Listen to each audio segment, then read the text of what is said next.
when you eliminate busyness, your performance improves. Is there a method or an exercise that any individual can go through to identify and eliminate some of those low value tasks that might give some immediate relief? You're not a good leader when you're over the top busy. You can't empower and give your people the tools that they need and they support that they need to be a good leader. Small things can have huge impact.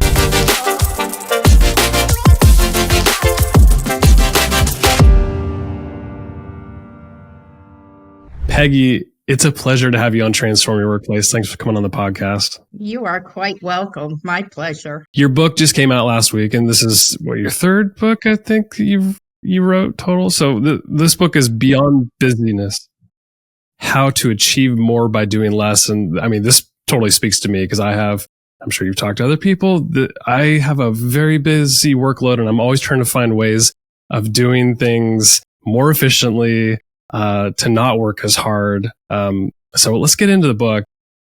Seth Godin called your book a wake-up call to get back to living. What were some of those wake-up calls for you? Because I know you talk about it in the book, some of those things that happened in your life where you were stuck in time poverty, as you call it. You decided to make some changes. What were some of those things? Yeah, I actually had a series of wake-up calls. And I think the one wake-up call that really resonated for me was when I came home from work one day and I was exhausted, like usual, another 12-hour day. I look in the cupboard. I had a young child, but I was not married at the time, so his father had him. And so I was scavenging anything to eat, anything edible. And I landed on this bag of pistachio nuts and I chomped them down. And my poor cat Dazzle, he's like, feed me, I'm hungry too. And so I threw some kibbles into his dish. I went on the couch. I fell asleep and I woke up. My cat is throwing up pistachio nuts. And I looked down and I realized I just ate cat food for dinner and I didn't even realize it. And I remember thinking to myself, these nuts are stale, they're salty. But I was on autopilot. And so many of the wake-up calls would be, I'd wake up and then I'd go back to the same behavior.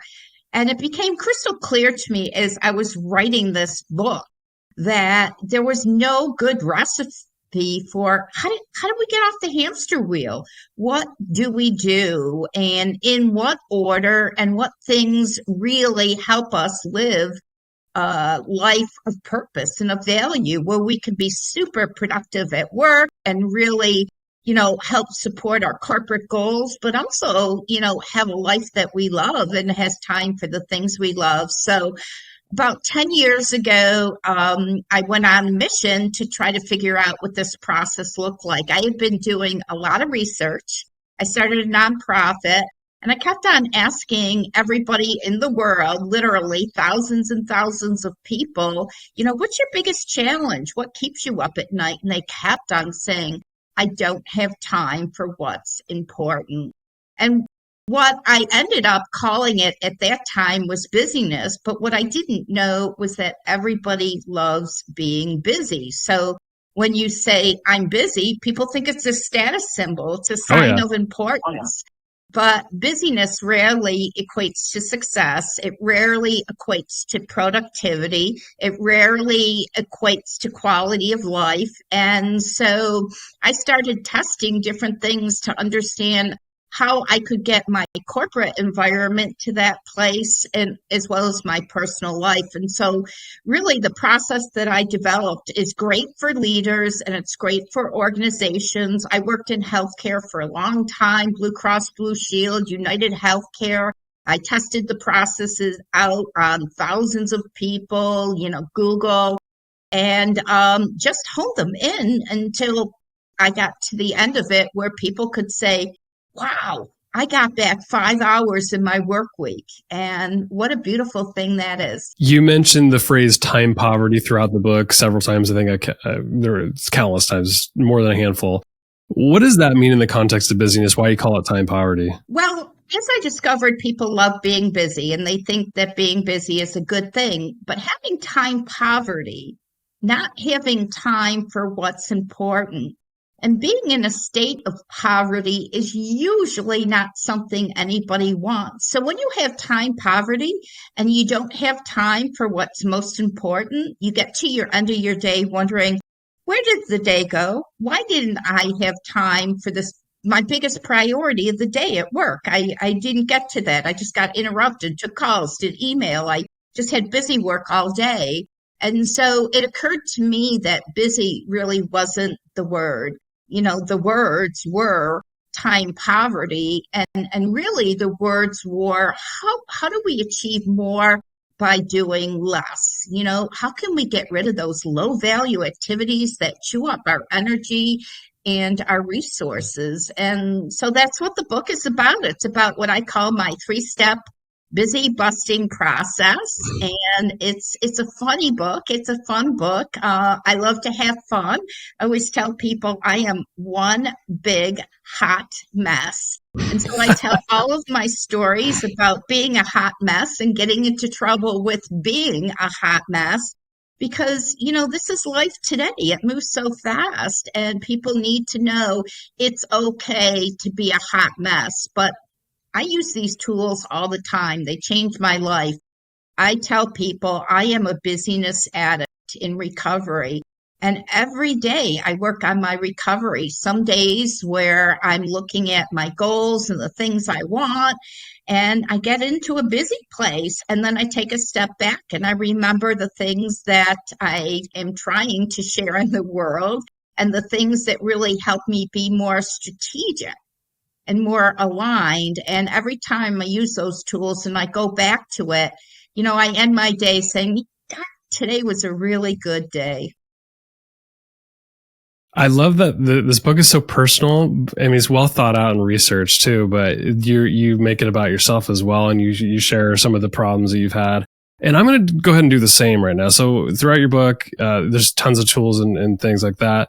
You have the Busyness Barometer Assessment. So of course I went and took it. And could you guess what I scored? Just a wild guess. Most people do not do well on the score. Most people do anywhere from 40 to 53. That is the average. But if you take a look at some of the suggestions and you take micro steps towards them, what's really fun is you improve very quickly.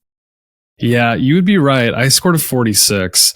And I recognize it. I'm self-aware enough to know that like some of the suggestions that you offered, I will take those into account for sure. I mean, like just knowing what my score is, could you just guess some of the things I need to work on and maybe suggest a few things for me? Sure. Typically, people overstuff their schedules and they have no time to actually do the work that needs to be done. So they wonder why they get to the end of the day. We're really big on 24/7 communication.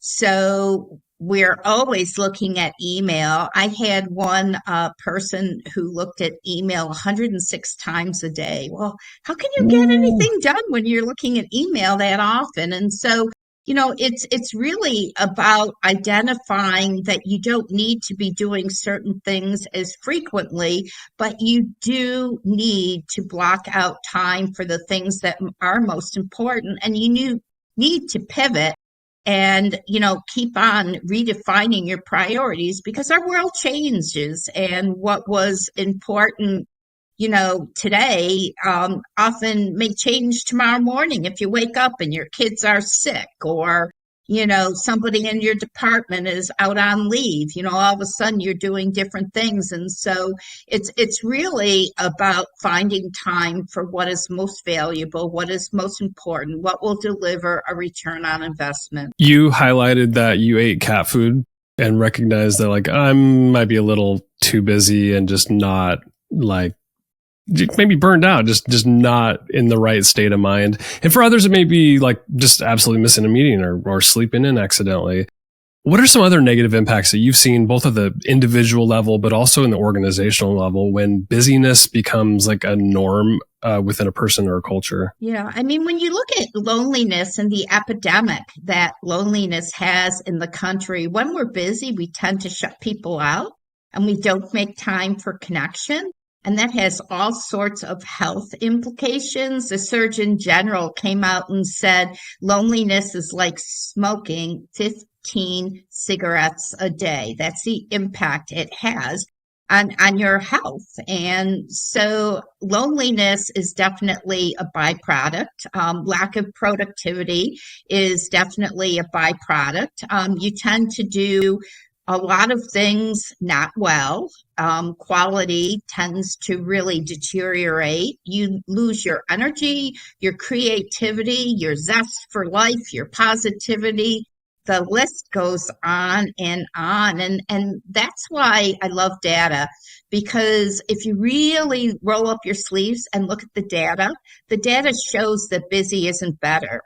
That actually, when we multitask, it takes us 3 times as longer and we have 3 times as many mistakes. And, we set ourselves up for chronic disease and brain fog and just all those things, lack of ability to problem solve.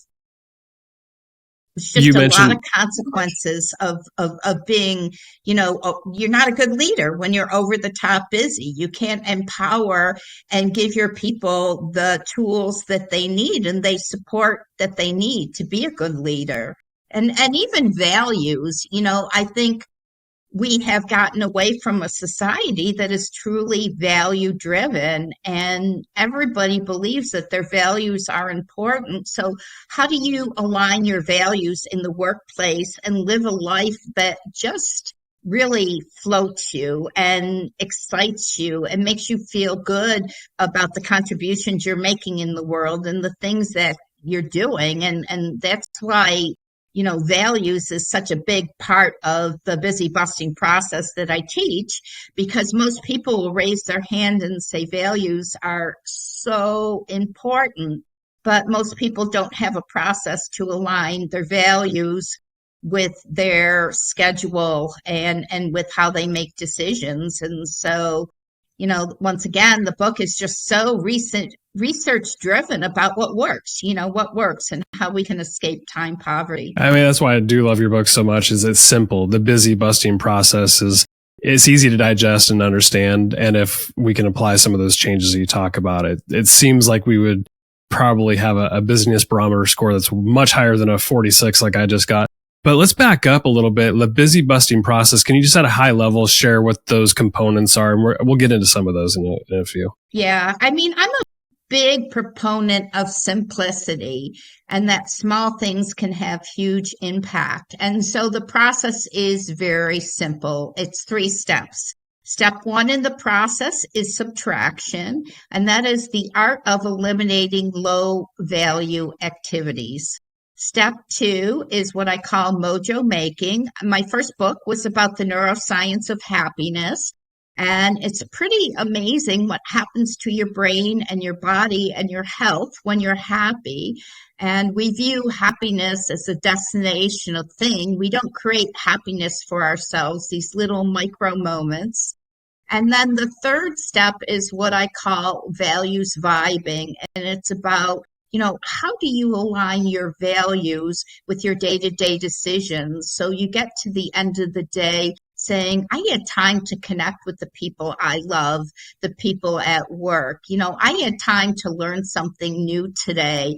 I had time to, really focus on the things that are bottom line oriented and performance within my company. It's just the values vibing part is just such a simple way to align your values with your day-to-day decisions. Let's start with the subtraction. I imagine there's a lot of pushback from people saying, well, everything's important. And the reason I'm so busy is a heavy workload. But my guess is that you would say there's still a lot of low value tasks that you can get rid of. Is there a method or an exercise that any individual can go through to identify and eliminate some of those low value tasks that might give some immediate relief? Yeah, low value tasks are often habitual. We get into habits. We look at email first thing in the morning. We look at social media on our lunch break. We are accustomed to filling our days with meetings. And so people are resistant to lose these low value things because it's about changing a habit. And I always do this exercise when I speak, and I tell people, cross your leg. They cross the right leg over your left. Now cross again, your right leg over your left. Now try the left leg over the right. Feels That feels awkward, weird. doesn't Feels feel weird. natural. I just did it. Right, Feels weird. right. But now do it 3 or 4 times and make it a Mm. habit. And all of a sudden, it doesn't feel weird. It's doable. And so, really, if you just eliminate a couple of low value things, you're like, I had time for a workout today. Wow, I really had time to prepare for my team meeting. Wow, I had time to do the research or take a look at what the competitor's doing. And you start to feel that lift of you have time for things that are important. You'll go to the second thing on your list. And that's why I developed the Busy Barometer, because we are often the last people to realize and to understand what low value things we're doing on a habitual basis. And the Busy Barometer, I worked with HR executives and industrial psychologists to look at a person from every single angle and what contributes to workforce productivity and happiness and engagement and a sense of belonging. And it a lot of it was about people just don't like spending their time doing things that have low value. Everybody wants to make a difference. And that's why subtraction, it's such, you can't add more into something that's already full. So you have to start by eliminating things so you have time, energy, resource to focus on what's important. For the big companies you've worked with, I think you said you work with Google and like Bank of America. I imagine there's leaders there to say, hey, this is a high pressure environment. We're busy. How do you respond to something like that when you're like, no, you need to still figure out a way to eliminate low value tasks? Like, have you heard that resistance from leaders? Normally, people will say, I'm busy, but there's no way out. And Hmm. then I will say, try this for 2 days. Just try it. See how it feels.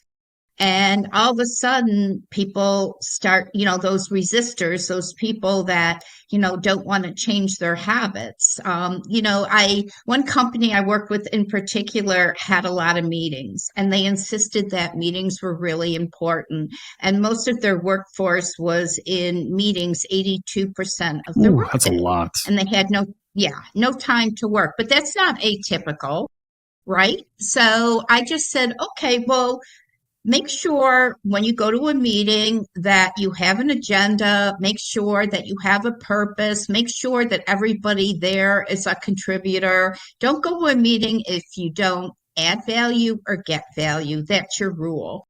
And so people started having less meetings and they blocked out that time to actually get work done. And it's pretty great, crazy. People don't resist this process because it works. And everybody wants more time for the things that give them joy and that light them up and make them feel good. Even if you're a workaholic, you don't want to end your day feeling like you didn't move the mark, you didn't reach the finish line, you didn't get done what was most important and would really add value to the business and help grow the business. There's a quote that I pulled out from your book. It says, we wear Fitbits or Apple Watches to measure our heart rate, oxygen consumption, calorie burn, and steps. Yet none of these devices measure our busyness or our happiness, and it's critical to measure those as well. End quote. What's your solution to that problem? Because, I have a wearable and I love tracking. I love the data. But when it comes to my happiness level or my busyness level, I have no way of measuring this on a day-to-day basis or even take a step back and look at it. Yeah. What do you think? I'm a data geek. I'm a metric driven person. So everything I do has to be measurable in some way. And so for me, I mean, we spent a little bit of time talking about subtraction. So let's talk about this mojo making and the happiness. And we tend to think that happiness is this big thing that you need to work towards. It's a destination, it's a place, it's a thing. When I get a promotion, when I get married, when I get a house. But actually, science shows that happiness is in the micro moments, these small little joyous things that we do every day. I eat dark chocolate every day at 11 a.m. No matter where in the world I'm traveling, I pop 3 pieces of dark chocolate into my mouth, close my eyes, and it's like pushing the reset button. And you do these happiness rituals a couple of times a day. You do them before you go to sleep. And they really are game changing in terms of elevating your mood, but also your ability to focus and get things done, eliminating chronic disease. So, so much of the processes that I push people towards or gently suggest, are all data driven to really end up with a high state of quality of life. You talked about values vibing.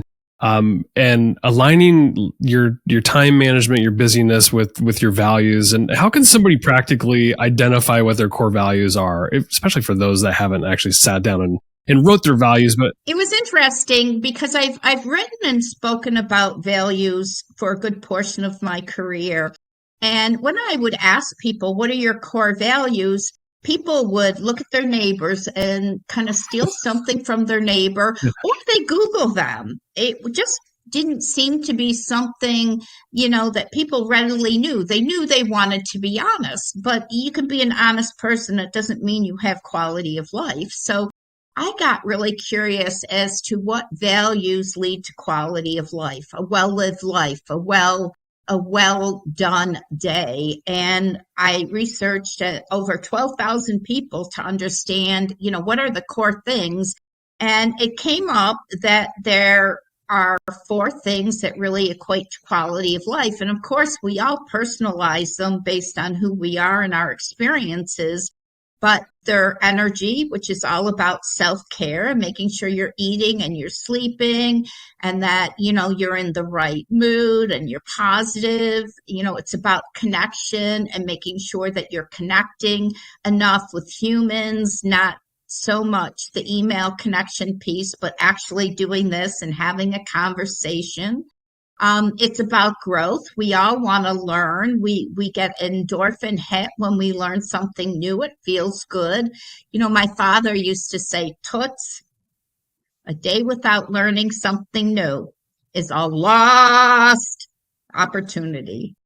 And so, I agree with that. I try to learn something new every day and I make it a priority. And the last value that has really been interesting for me in teaching and the value that leads to quality of life is authenticity. And originally, when I would talk about authenticity, it was about having the courage to step into the things that are right for you and making the right decisions. But today, authenticity is really about being open-minded and accepting that there are different solutions to every problem and that our differences make us better together. And, we should celebrate our differences and, not be so narrow thinking. And so authenticity is one of them. And it's really about just being open-minded to doing things differently and pivoting and just, being change resilient. You highlight some busy busting non-negotiables in the book. Can you highlight some of those? Yeah, I know for me, I have to exercise every single day. When I exercise, it's a good day. I have less stress. I feel good. Every day, I like to spend half an hour of quality time with my cat. Sincerely, my husband, but my cat. I mean, it makes me feel so good when he purrs and he jumps in my lap and does things like that. And so, there are things that really light me up. In the morning, I spend time reprioritizing because many times the priorities that I thought I had or that I laid out or that I time blocked aren't really the things that are most important. And so, a non-negotiable is, I take a half an hour to organize my thoughts in my day and to rearrange it. And, you get to know what your non-negotiables are, and spending time with family, getting good night's sleep, blocking off time for the unexpected. For me, that's a non-negotiable because it's going to happen every day. The unexpected is going to happen and it's going to chew up your day. So why not plan for it? Why not have 90 minutes in your day for the unexpected? So when it does happen, you're not putting in an extra couple of hours, but you can actually deal with it. And so, it's really discovering what your non-negotiables are and, how they add value to your quality of life. When people inevitably buy your book, they go through the busy busting process, they learn some of these new skills to reduce the busyness that they feel. So they start to feel happier and more energy and all of the things that you're talking about. How do we hold ourselves accountable to these new skills and make sure we don't slip back into old habits? Yeah, well, as I started off the conversation saying, my name is Peggy and I am a busyness addict. And so for me, I didn't realize that I was an addict. And addiction is described from the American Psychiatrists Association as being something that takes away from what you want to do, what you need to do, what you should be doing. And busyness is just that. So I will just take a step back and I'll focus on the things I can control.